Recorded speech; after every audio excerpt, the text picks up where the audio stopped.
So I'm in the garden here, and I've been a gardener for a long time, and I get a lot of my ideas from the garden. Different plants, different colors, different shapes of leaves and all that, and I'm just looking for some ideas because I want to work with slipware.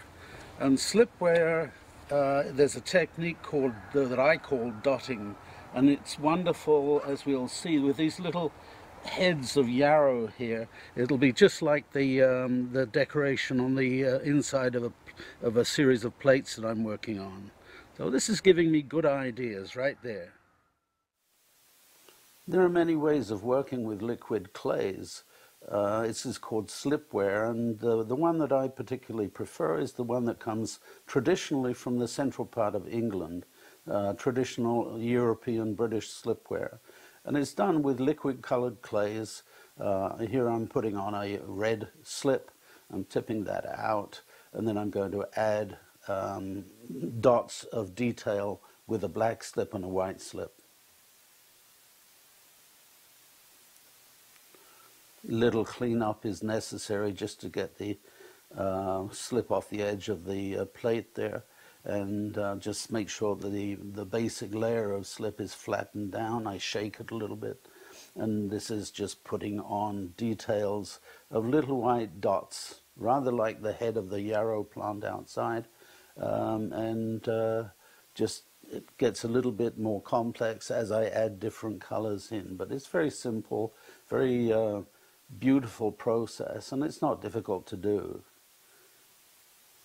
Most of these traditional methods of doing things, are quite simple things because they're done by that time, the peasants. They weren't educated artists who were being employed as a factory designer. These were small workshops that were producing really beautiful functional objects for the home. This is one of the various techniques. There are quite a number of them: slipware, trailing, dotting, marbling, mocha diffusions. There are a number of these different ones, and they're all variations on a theme. Combing, feathering. Once I've got all the dots in place, and I bang it hard, or relatively hard, so that those little rounded parts just get flattened down, and the pattern is then sort of a flat surface rather than a whole series of little domes.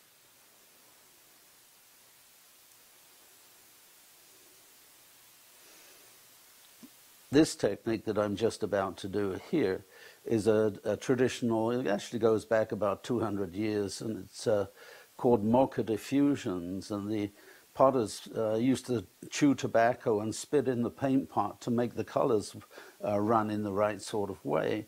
And when you have tobacco, tobacco is an acid, and liquid clays are alkaline, and if you know basic 101 chemistry, acids and alkalines have a reaction.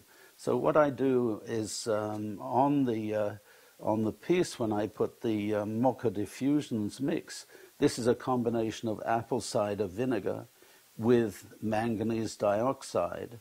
Right now in this one I'm just doing a small background that looks a bit like a landscape. Then when I put the mocha diffusions on, it becomes feathered out and becomes like trees. And you can see in the picture that we just looked at that qualities of feathered pattern making.